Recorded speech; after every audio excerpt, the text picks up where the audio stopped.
गौ अतिथि देवता को बिना भोग लगाए भोजन न करे न कराएं, स्त्री के लिए बोला गया है। पहली रोटी गाय की। आपको मालूम है 5 यज्ञ स्त्री प्रतिदिन करे तो उसके घर में ऐश्वर्य बरसता है। पहला गैया मैया की रोटी, दूसरी रोटी के 5 टुकड़े गुड़ या शक्कर लगा के चूल्हे के चारों तरफ, बर्नर के चारों तरफ थोड़ा दूर दूर रख दो, दूसरा हवन ये अग्नि देवता को चला गया।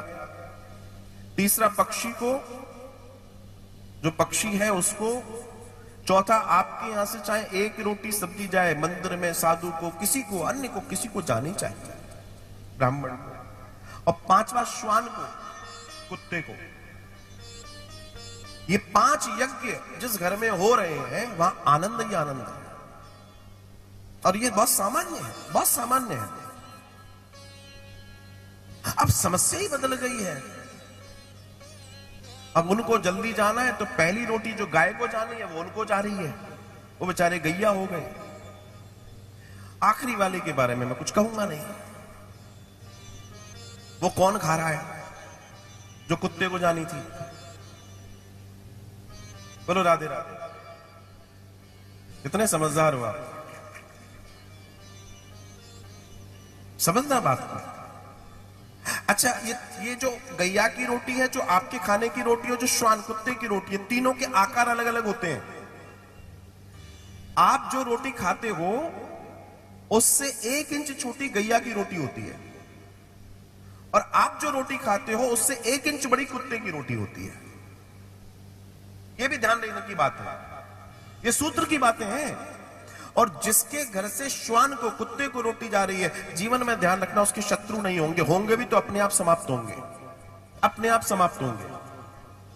आपके ऊपर देखिए समस्या तो आती है लेकिन आपका कुछ बिगाड़ नहीं पाएगी। इतनी बड़ी शक्ति है, इतना बड़ा दर्शन है।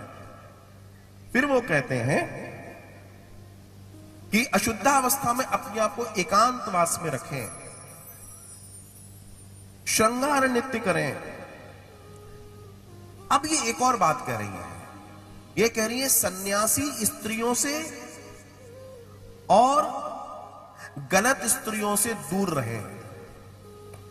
अब कई बार व्यक्ति कहेगा कि ये एक ही लाइन में 2 शब्द आए, गलत स्त्री और सन्यासी। जो सन्यासिनी होती है उनसे दूर रहें, और ये बात सही है। अब बात यह है कि यहां से मैं कह रहा हूं तो आपको समझ में आएगी, नीचे कोई कहेगा तो आप लड़ जाओगे, ऐसे कैसे? लेकिन समझिए बात को। गलत स्त्री आपके जीवन में गलत दर्शन लेकर आएगी, और सन्यासी क्या कहेगी? ए बेटा माला कर ले। आपके जीवन का जो अभी आपको अपना परिवार चलाना है वो आपको वैराग में ले जाएगी, तो क्या होगा? आपका घर बिगड़ेगा। इसलिए उससे भी दूर रहना है।